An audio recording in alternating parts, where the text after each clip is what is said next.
धृतराष्ट्र, पांडु और विदुर के जन्म की कथा, महाभारत की पावन कथाएं। हमारे YouTube चैनल पर नई नई कहानी व कथाएं आती रहती हैं। देहाती अनमोल कहानी चैनल को सब्सक्राइब जरूर करें। आइए चलते हैं आगे। भक्तों, ध्यान रखना जरूर। हस्तिनापुर नरेश शांतनु और रानी सत्यवती के चित्रांगद और विचित्रवीर्य नामक दो पुत्र हुए। शांतनु का स्वर्गवास चित्रांगद और विचित्रवीर्य के बाल्यकाल में ही हो गया था, इसलिए उनका पालन पोषण भीष्म ने किया। भीष्म ने चित्रांगद के बड़े होने पर उन्हें राजगद्दी पर बिठा दिया, लेकिन कुछ ही काल में गंधर्वों से युद्ध करते हुए चित्रांगद मारा गया। इस पर भीष्म ने उनके अनुज विचित्रवीर्य को राज्य सौंप दिया। अब भीष्म को विचित्रवीर्य के विवाह की चिंता हुई। उन्हीं दिनों काशीराज की 3 कन्याओं अंबा, अंबिका और अंबालिका का स्वयंवर होने वाला था। उनके स्वयंवर में जाकर अकेले ही भीष्म ने वहां आए समस्त राजाओं को परास्त कर दिया और तीनों कन्याओं का हरण करके हस्तिनापुर ले आए। बड़ी कन्या अंबा ने भीष्म को बताया कि वह अपना तन मन राजशाल्व को अर्पित कर चुकी है। उसकी बात सुनकर भीष्म ने उसे राजा शाल्व के पास भिजवा दिया और अंबिका और अंबालिका का विवाह विचित्रवीर्य के साथ करवा दिया। भक्तों, ध्यान रखना, राजा शाल्व ने अंबा को ग्रहण नहीं किया, अतः वह हस्तिनापुर लौटकर आ गई और भीष्म से बोली, हे आर्य, आप मुझे हर कर लाए हैं, अतएव आप मुझसे विवाह करें। किंतु भीष्म ने अपनी प्रतिज्ञा के कारण उसके अनुरोध को स्वीकार नहीं किया। अंबा रुष्ट होकर परशुराम के पास गई और उनसे अपनी व्यथा सुनाकर सहायता मांगी। परशुराम ने अंबा से कहा, हे देवी, आप चिंता न करें, मैं आपका विवाह भीष्म के साथ करवाऊंगा।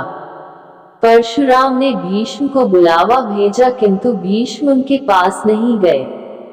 इस पर क्रोधित होकर परशुराम भीष्म के पास पहुंचे और दोनों वीरों में भयानक युद्ध छिड़ गया। दोनों ही अभूतपूर्व योद्धा थे, इसलिए हार जीत का फैसला नहीं हो सका। आखिर देवताओं ने हस्तक्षेप करके इस युद्ध को बंद करवा दिया। अंबा निराश होकर वन में तपस्या करने चली गई। भक्तों, ध्यान रखना, विचित्रवीर्य अपनी दोनों रानियों के साथ भोग विलास में रत हो गए, किंतु दोनों ही रानियों से उनकी कोई संतान नहीं हुई और वे क्षय रोग से पीड़ित होकर मृत्यु को प्राप्त हो गए। अब कुल नाश होने के भय से माता सत्यवती ने एक दिन भीष्म से कहा, पुत्र, इस वंश को नष्ट होने से बचाने के लिए मेरी आज्ञा है कि तुम इन दोनों रानियों से पुत्र उत्पन्न करो।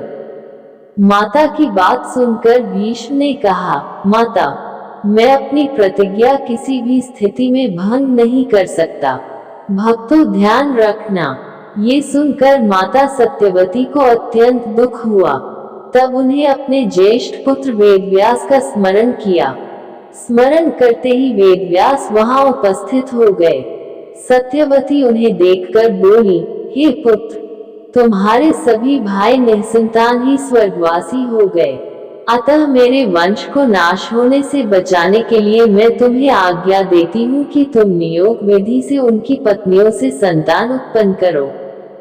वेदव्यास उनकी आज्ञा मानकर बोले, माता, आप उन दोनों रानियों से कह दीजिए कि वो मेरे सामने से निवस्त्र होकर गुजरे, जिससे कि उनको गर्भ धारण होगा। सबसे पहले बड़ी रानी अंबिका और फिर छोटी रानी अंबालिका गई, पर अंबिका ने उनके तेज से डरकर अपने नेत्र बंद कर लिए, जबकि अंबालिका वेदव्यास को देखकर भय से पीली पड़ गई।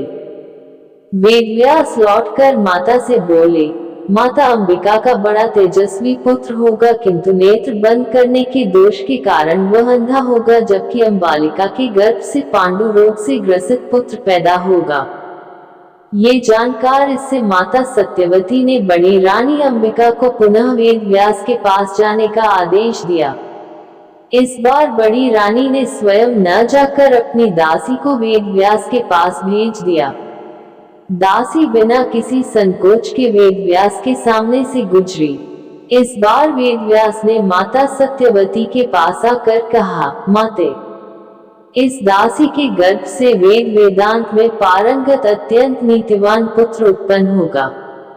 इतना कहकर वेदव्यास तपस्या करने चले गए।